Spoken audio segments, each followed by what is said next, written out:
Everyone, welcome back to my channel. এখন বাজে 9:30। তো এখন থেকে আমি আমার ব্লগটা স্টার্ট করছি। এই দেখো, এটা হচ্ছে আমাদের বাগান আর এটা হচ্ছে আমাদের বাড়ি। এটা হলো আমাদের গ্রামের বাড়ি, তা এটা হলো আমাদের বাগান, আর এখানে দেখো এগুলো জমি। তা চলো ব্লগটা স্টার্ট করা যাক। আমার সকাল থেকে উঠে টিফিন করা, ব্রেকফাস্ট, চা খাওয়া সব কিছু কমপ্লিট হয়ে গেছে। তা চলো, ঘরে টুকটাক কাজ আছে, শ্বশুরবাড়ি যখন টুকটাক তো কাজ করতেই হয়।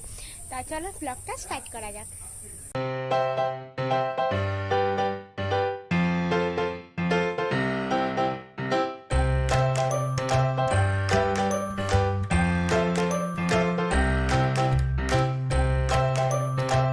আমার শাশুড়ি মা যাচ্ছে ডিউটি, তা ওনাকে আর ডিস্টার্ব করবো না।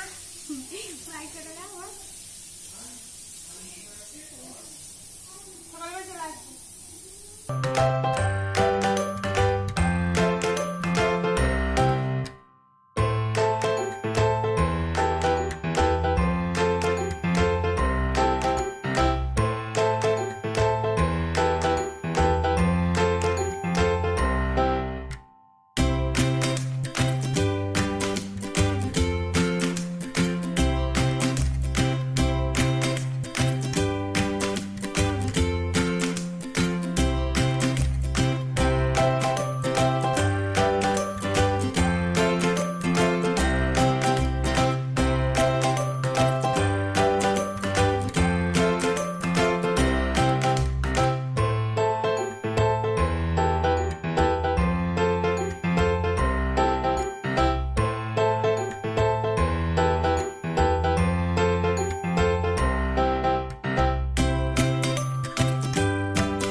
ফ্রিজটার অবস্থা দেখো।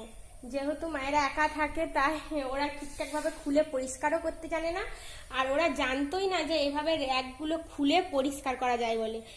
এমনি কলিং দিয়ে জাস্ট উপর থেকে মুছে দিত, আর সেটা জানে না যে র্যাকের ভিতরে এরকম মানে কি বলবো এত ময়লা জমে থাকে বলে। চলো ফ্রিজটাকে আমি ক্লিন করে নিই।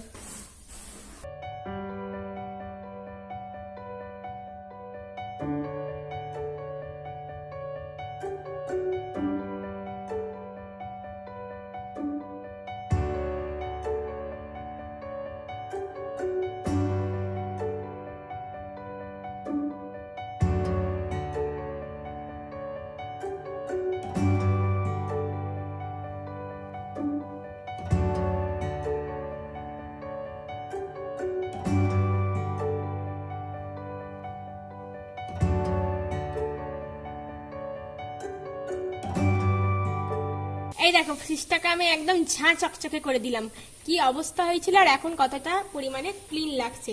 তা চলো এরপর আমি ফ্রিজের যে কভারগুলো আছে, পার্টসগুলো আছে, র্যাকগুলো আছে, যা যা বলতে পারো ওইগুলোকে আমি পরিয়ে নিই।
ফটাফট র্যাকগুলোকে আমি লাগিয়ে নিলাম।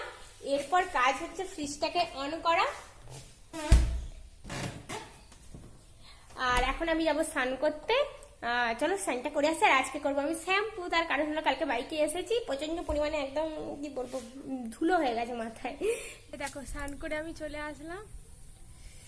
আর এখানটা বেশ হাওয়া দিচ্ছে, মানে রোদ নেই, হালকা রোদের সাথে হালকা হাওয়া, বেশ ভালো লাগছে।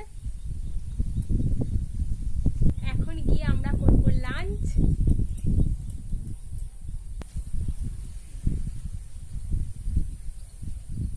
আগে না আমরা এখানে না নাইটি পরতাম না, শাড়ি পরতাম, বাপি যতদিন ছিল। তা এখন শাশুড়ি বলে যে হ্যাঁ মাঝে মাঝে নাইটি পরবি। তা এখন রাতেও নাইটি পরি আর সকালের দিকেও নাইটি পরি, আর স্নান করে কিন্তু শাড়ি পরি। কিন্তু তা আমার না শাড়ি পরতে খুব ভালো লাগে, আর বিশেষ করে এই হলুদ শাড়ি, লাল শাড়ি, আর এখানে তো বেশিরভাগ তাঁত আর কটন শাড়ি পরি।